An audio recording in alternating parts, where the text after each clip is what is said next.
Assalamu alaikum warahmatullahi ta'ala wabarakatuh. A wannan bidiyon mun zo muku da jerin 'yan siyasar Najeriya guda 10 mafiya arziki da kuɗi. Amma kafin nan ko in ce kafin mu shiga cikin bidiyon kai zai karka manta idan na farkon zuwan kartu ta mai albarka to Arewa Pixel ka danna subscribe sannan ka danna alamar ƙararrawa domin sanar da kai da zarar mun ɗora sabon bidiyo. Sannan karka manta ka taɓa like akan wannan bidiyon. Mun gode mu shiga cikin bidiyon kai tsaye.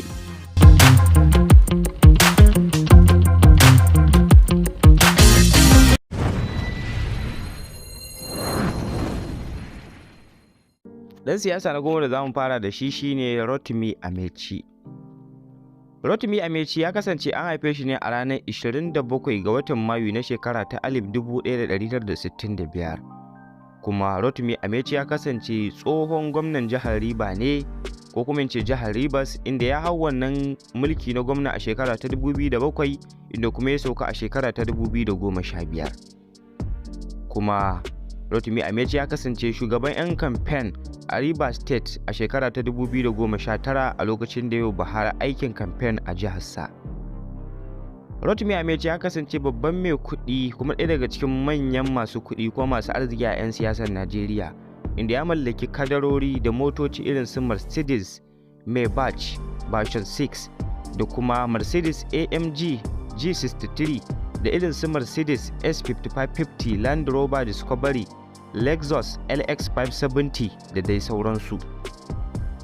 Bincike ya tabbatar mana da cewa adadin dukiyar Rotimi Amechi sun kai kimanin dala miliyan 780, wadda tabbas wannan kuɗi ne ba na wasa ba, inda kuma shine ba shi damar zuwa na 10 a cikin 'yan siyasar da suka fi kowa kuɗi a Najeriya. Sai ɗan siyasa na 9 mai suna Dino Melaye. Dino Melaye ya yi suna da kuma shura a fagen hawa manyan motoci da wadaƙa da kuɗaɗe a ciki da wajen Najeriya. Inda Dino Melaye ya kasance tsohon sanata ne a Kogi State ta Yamma, inda an haifi Dino Melaye a ranar 1 ga watan Janairu na shekara ta 1974. Inda Dino Melaye ya kasance babban ɗan siyasa wanda ya yi ayyuka da manyan 'yan siyasa irin su Atiku Abubakar, Obasanjo da dai sauran manyan siyasa da ake ji da su a Najeriya. Dino Melaye tabbas shahararre ne a fagen kasuwanci da kuma fagen siyasa, inda yake hawa manyan motoci, wanda yana daga cikin 'yan siyasan da aka fi ganin yana hawa manyan motoci musamman a media ko kuma yance a shafukan sada zumunta. Wanda bincike ya tabbatar mana da cewa adadin dukiyar Dino Melaye a wannan shekara da muka shigo ta 2023 ya kai kimanin dalar Amurka miliyan 800, wanda tabbas wannan kuɗi ne shi ma ba na wasa ba, wanda tiriliyoyi ne a kuɗin Najeriya, wanda wannan shi ne ba shi damar zuwa na 9 a wanda suka fi kowa kuɗi a 'yan siyasar Najeriya. Wanda ya samu damar zuwa na 8 a wannan jerin shine Ahmadu Adamu Mu'azu. Ahmadu Adamu Mu'azu shi ma fitaccen ɗan siyasa ne a jihar Bauchi, wanda an haife shi a ranar 11 ga watan Janairu na shekara ta 1955 a wani gari da ake kira Boto a ƙaramar hukumar Tafawa Ɓalewa da take jihar Bauchi. Adamu Mu'azu ya kasance tsohon ministan harkar lafiya, sannan kuma tsohon minista ne na ɓangaren harkar jin daɗi na matasa da kuma wasanni da kuma raya al'adu a jihar Kano, inda shi ma ya yi ayyuka da dama, sannan kuma ya kasance ɗan jam'iyyar PDP ne. Inda bincike ya tabbatar mana cewa Ahmadu Adamu Mu'azu adadin dukiyarsa a wannan shekara da muka shigo ta 2023 ya kai kimanin dalar Amurka miliyan 895, wanda tabbashi ma wannan kuɗi ne na gani na faɗa, wanda wannan shine ba shi damar zuwa na 8 a cikin jerin wanda suka fi kowa kuɗi a 'yan siyasar Najeriya guda 10. Ɗan siyasar da ya samu damar zuwa na 7 shine Orji Uzor Kalu. Orji Uzor Kalu ya kasance shahararren ɗan siyasa sannan kuma sananne, wanda aka haife shi a jihar Abia a ranar 21 ga watan Afrilu na shekara ta 1960, wato shekarar da Najeriya ta sami 'yanci kenan. Bincike ya tabbatar da cewa Orji Uzor Kalu ya ari dala 35 a gurin mahaifiyarsa, inda ya fara kasuwanci wanda wannan kuɗi ya ta haɓaka, wanda a yanzu ya daga cikin manyan diloli na tallace-tallace sannan kuma yana da manyan bankuna, sannan ya kasance dilan man fetur da kuma gas, kalanzir da dai sauran abubuwa na kuɗi da ake amfani da su a ciki da wajen Najeriya.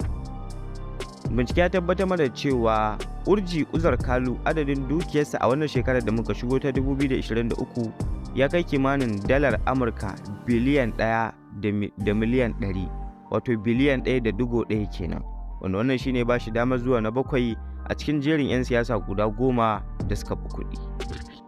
Sai dan siyasa na 6 wanda sananne ne kusan kowa ya san shi, wato shine Atiku Abubakar.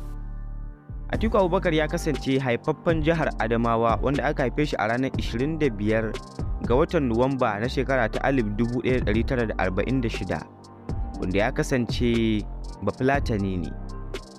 Atiku Abubakar ya shafe sama da shekaru 26 yana aiki da kwastam a Najeriya, inda kuma ya kasance mataimakin shugaban ƙasa a shekara ta 1999, wato zuwa shekara ta 2007 kenan a lokacin mulkin Obasanjo.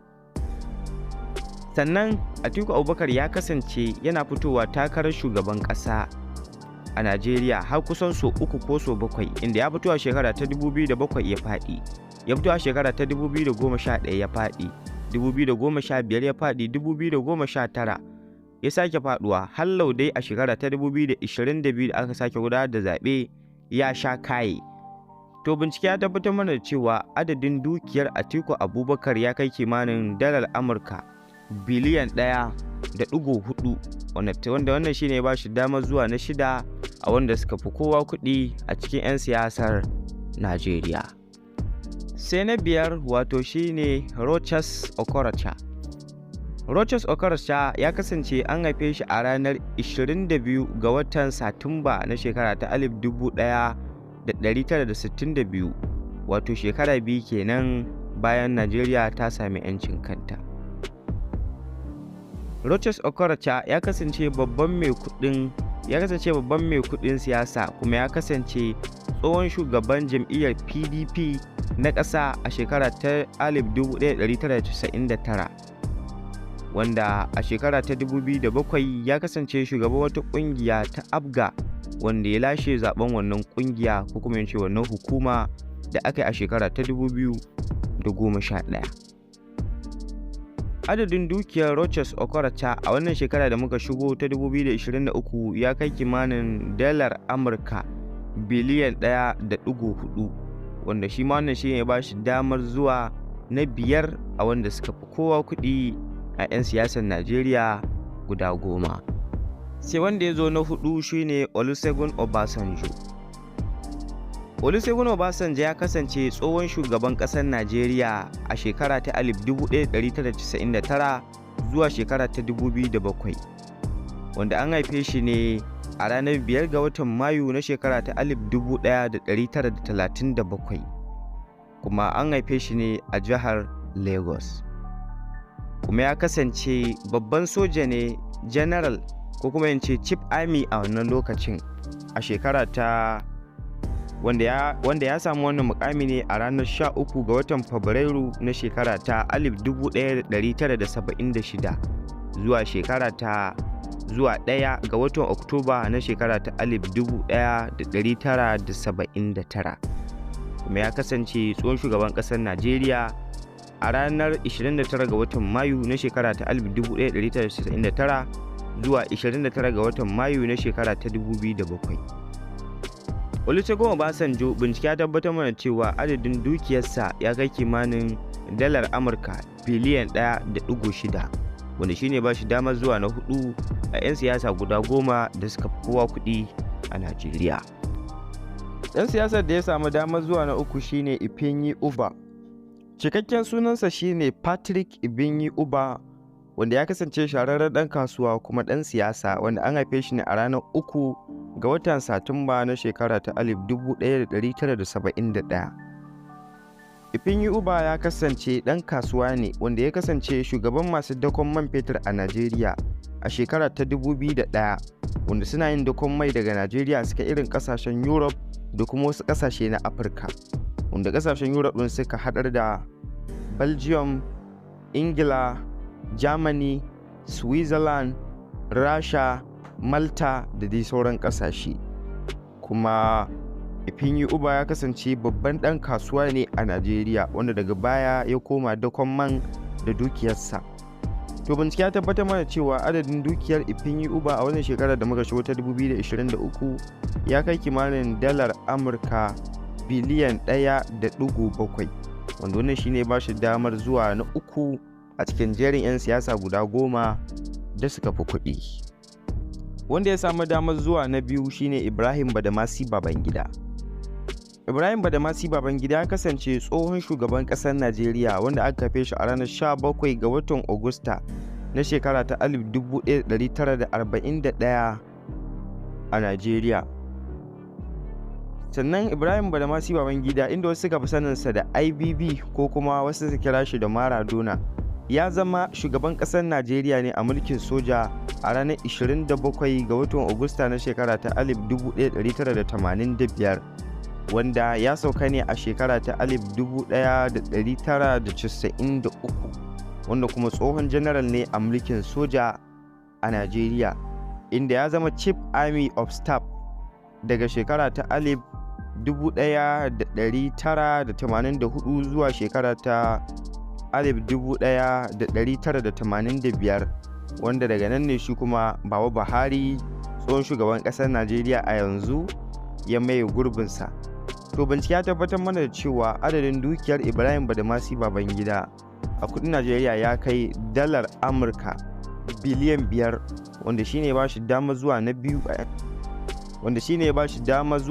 'yan siyasar da suka fi kuɗi a Najeriya.